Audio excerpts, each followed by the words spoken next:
and welcome to the Can You Survive the Fall of the Qing Dynasty instruction video. In this video I'll explain how this game works. There is the Qing Dynasty right there on the left, and on the right is a friend of mine, Terry, who kindly helped me with the Chinese names. So as part of this game, students will play one or more characters, and they'll have character cards to help them with that. And the family is a family of 4. So you don't have to have a group of 4. You could have a group of 3. One person would play the kids, for example. You have a group of 2, however you want to do it. But I wouldn't have any group larger than 4 because you do want to have particular students in charge of particular characters. So you'll notice that there is a economic contribution.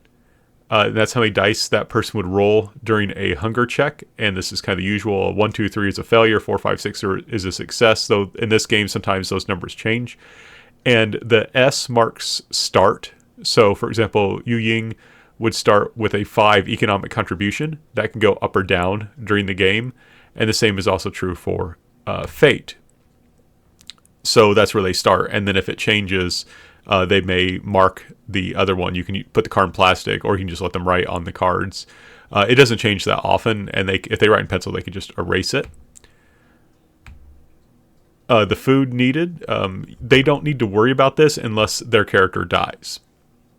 And usually what I have them do is if a character dies, I have them sit out for 1 round and then bring them back. So basically they miss 1 hunger check.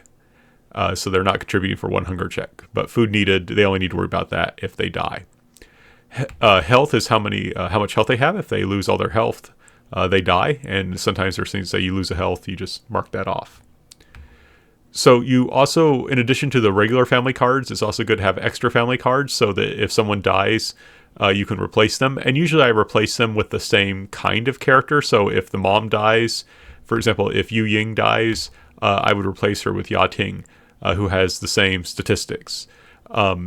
Similar to if the father / husband dies, I like to replace him with the similar kind of person because of how the economic contribution works.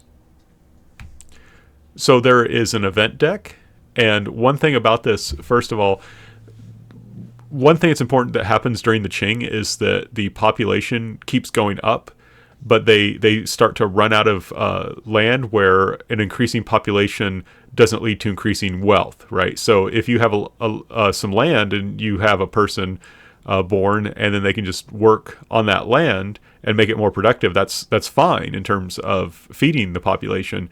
But the problem is they eventually run out of land and where labor inputs are helpful. So the idea to kind of simulate that is that people can have a lot of babies in this game, and babies eat but don't produce economic benefits, and that's to kind of mimic that. Another thing that sometimes happens is people can become addicted to gambling or something like that, and this is where you, like this says, reduce their economic contribution by 1, and then you use the random chart to determine who. So on the board there is a random chart, which we'll look at later.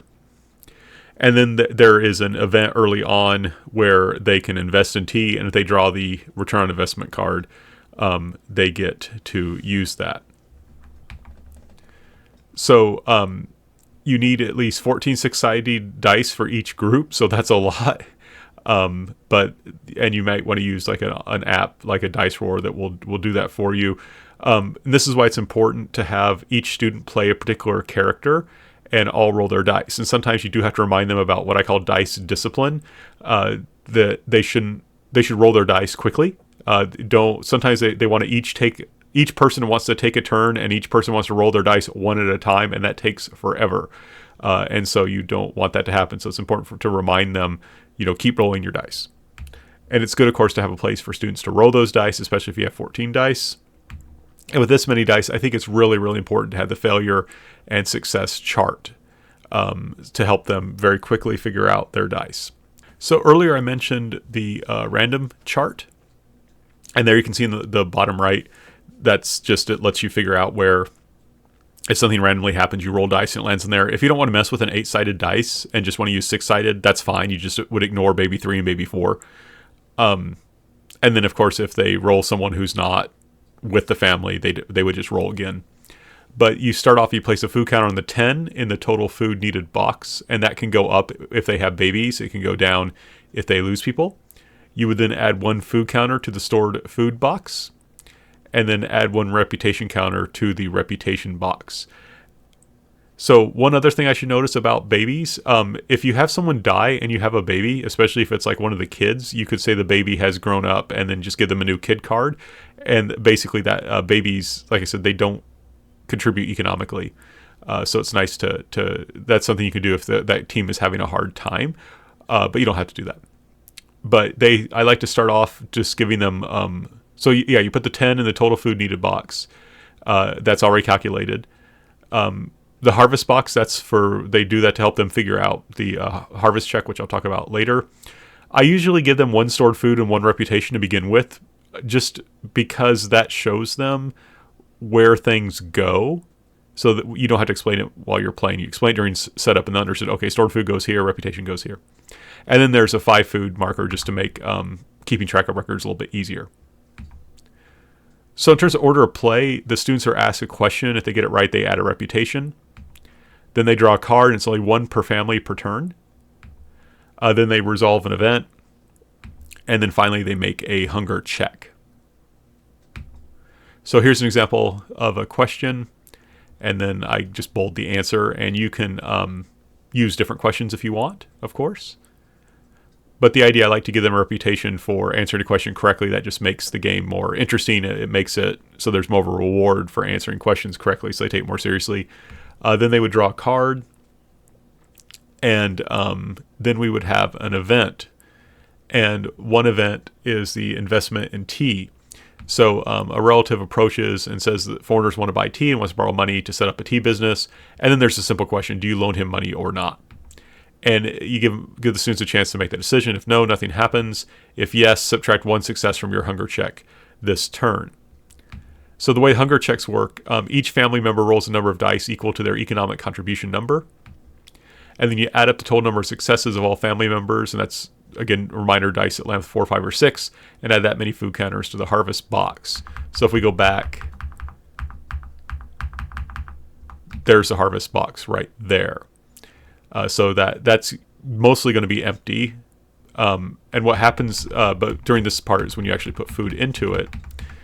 And then you remove 1 food counter for each needed. And here, there's a reminder here, add 1 more if you invested in the tea that has to be removed.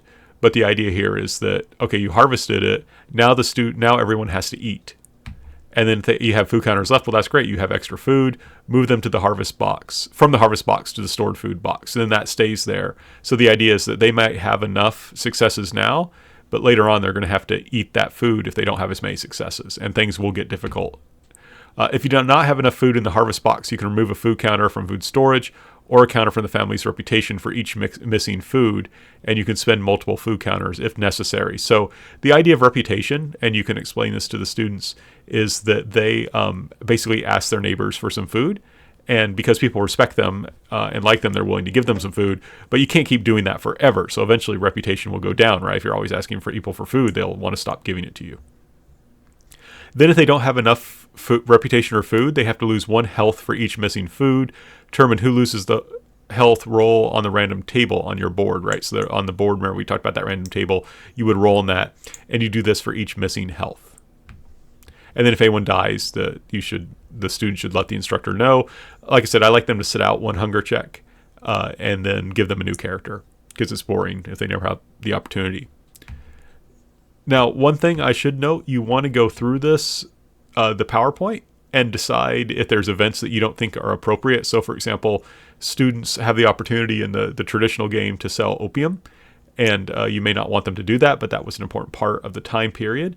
So I include it, but you may say this isn't appropriate for my class. So in that case, you just want to go through and look at all the events. And that's not the only event that people might take issue with. So it's just you would want to check that. But just to give you an example of how things can work too, so because the British win the Opium War, China has to open ports. Does your family take advantage of this by sending the oldest son to study if one exists, or do you do nothing? If you do nothing, nothing happens. if you sent the oldest son to study, make a fate check. So the way this works is that instead of rolling economic contribution, that number of dice, you would roll fate, and you would roll number of fate equal to that number of dice equal to your fate. So if you have a fate of 2, you would roll 2 dice. Babies have fate, right? So babies, even though they don't contribute food, they do contribute fate. And the key thing is everyone makes the fate check, right? Because you're a family. So it's not just the son. Everyone rolls their dice. And then we count successes. So, right, if you no or 1 success, the kid dies while studying. 2 successes, he returns 1 less health, having learned nothing. 3 successes, he returns having learned nothing. 4 more successes, he returns to new knowledge and raises his economic contribution score by 1 permanently, meaning that he gets to roll additional dice during hunger checks as long as he lives. So that's a good result. And then the students have their hunger check. So this is an example where you make a choice and then you roll a number of dice to see how how things go. But like I said, everyone rolls that. And that's the one advantage of babies, is even though they don't make economic contribution, they do have fate. But here's another example where students have to make a choice. They find an abandoned baby. Do they keep walking, or do they take their baby in the household? This was a major occurrence in Qing China during this time period. And they can lose a reputation if they abandon the baby. If they keep the baby, you give them a baby card, right? So whenever they have babies, give them a baby card and make sure they adjust their food needed. And then sometimes in this game, what will happen is we'll change some of the rules around. So there's a bad harvest. And so this time only 5s and 6s count as successes. 4s are now failures. And you can play around with this. You can change the number. You could say, well, only 6s are successes if you really want to be hard, right? If you feel that the people aren't suffering enough. Likewise, you can change the number of successes here to make it harder or easier, depending on what you think is appropriate for your classroom. And just as a general rule, when I design games, I like to put that in the PowerPoint because it's really easy to change a PowerPoint. It's much harder to change cards that you've printed out. So to continue, again, you want to think about what's appropriate for your class. Like, for example, one issue was the conversion to Christianity.